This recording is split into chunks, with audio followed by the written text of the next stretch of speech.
Hey guys, welcome back to the daily crypto market update. Still not feeling so great, but I'm going to put a video out real quick. The main thing is that Jerome Powell came out. We have a 25 basis points cut, which is great. And he's also said that basically they're going to turn quantitative easing back on. They're going to make that switch from QT to QE starting December 1st.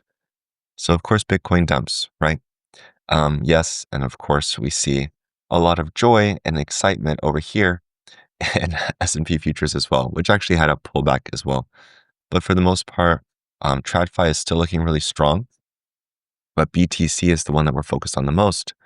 Now we know that the end of this month is literally just 2 days away. So no, my target of $130,000 is not likely unless Trump has some incredible news to share about his meeting with Xi Jinping in China, but there's little to no chance that it's going to shoot up that high. We were looking okay earlier this week, not so much anymore.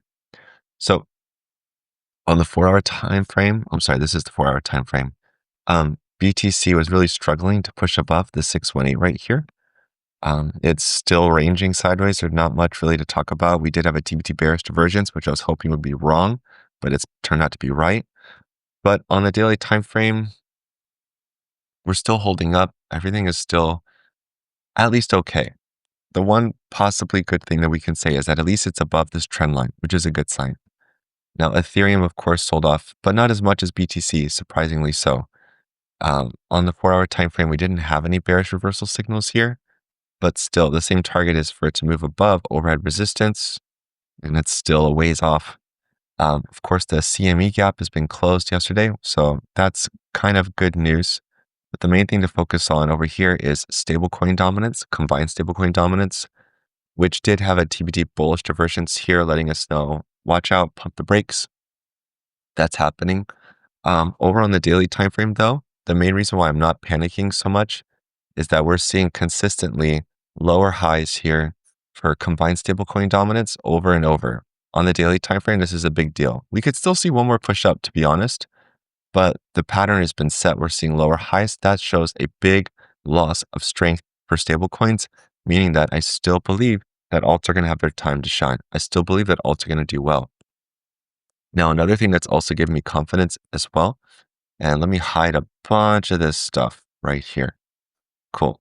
And this guy is our TBO fast line.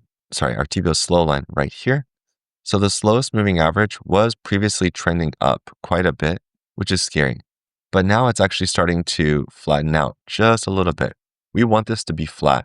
Actually, we want the slow line to go down, but that will represent the slowest moving average. So because we had this huge push, my guess is that we're going to see this curl up just because it's a slow moving average, unless we're going to see some big drop happen. Now, again, notice as well, just in terms of quote unquote price, because it's percentage, we're seeing lower highs as well. So yes, the pullback was not so fun, but are we going back up here? Are we exceeding the previous highs? No, we're not. So even though it doesn't feel so good, I still think that we're going to be okay. I'm going to cut to the quick. We're just going to look at a couple of charts and I'm going to call it a day to rest my voice because I still have to film other stuff for the Better Traders Club November watch list video. So Zcash, this one continues to rage higher and higher. This one had a TBO breakout cluster, perfect one. The price fell back here to the cloud and it's basically waiting to push up higher. Hype printed a TBO breakout. Trump printed 3 TBO breakouts on a big move. It's had this TBT bullish divergence on Sunday. TBO closed short and it just ripped higher and higher because of news about a treasury focusing on Trump coin. I don't get it. It's just a meme coin, does nothing. Pump, this one had a nice 13% move yesterday and printed a TBO breakout right there. H-bar continues to push up higher and harder. It confirmed a TBO closed short yesterday. So we should be expecting a return back to the fast line, which is a 9% pullback. But if this thing actually gets cooking and it starts pushing above resistance, nothing will slow it down. Helium still has a valid and open TBO close short right there. Now, these 4 are bullish for several reasons. Pi just continues to show good strength, good volume. On the 4-hour time frame, it does have a pullback signal, TBT bearish divergence, but this is amazing for Pi. That's been in a huge downtrend for a long time. Kaspa has a second TBT bullish divergence signal, which is huge. It's a big deal. Aerodrome continues to push higher and harder. No breakouts yet, but the chart's looking really, really good. There is going to be a test of overhead resistance coming up soon, and probably hitting today at about $1.05.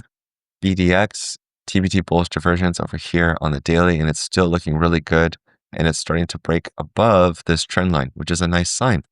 On the 4-hour time frame, also had some TBO, close shorts and a close cluster, kind of sort of. XRP, it had a second TBT bearish divergence yesterday.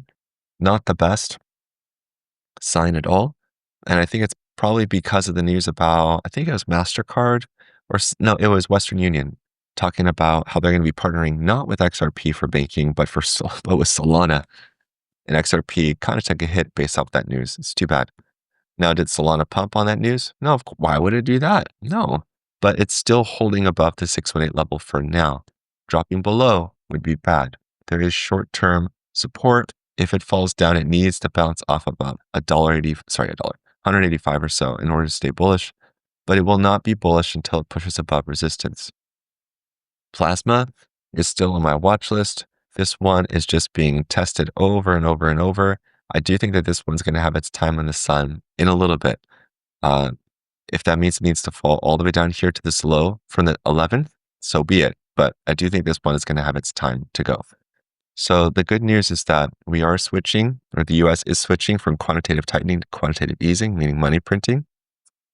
But I still expect the markets to turn full bear mode starting in mid-December, which seems crazy, but that's my prediction, and I'm going to stick to it.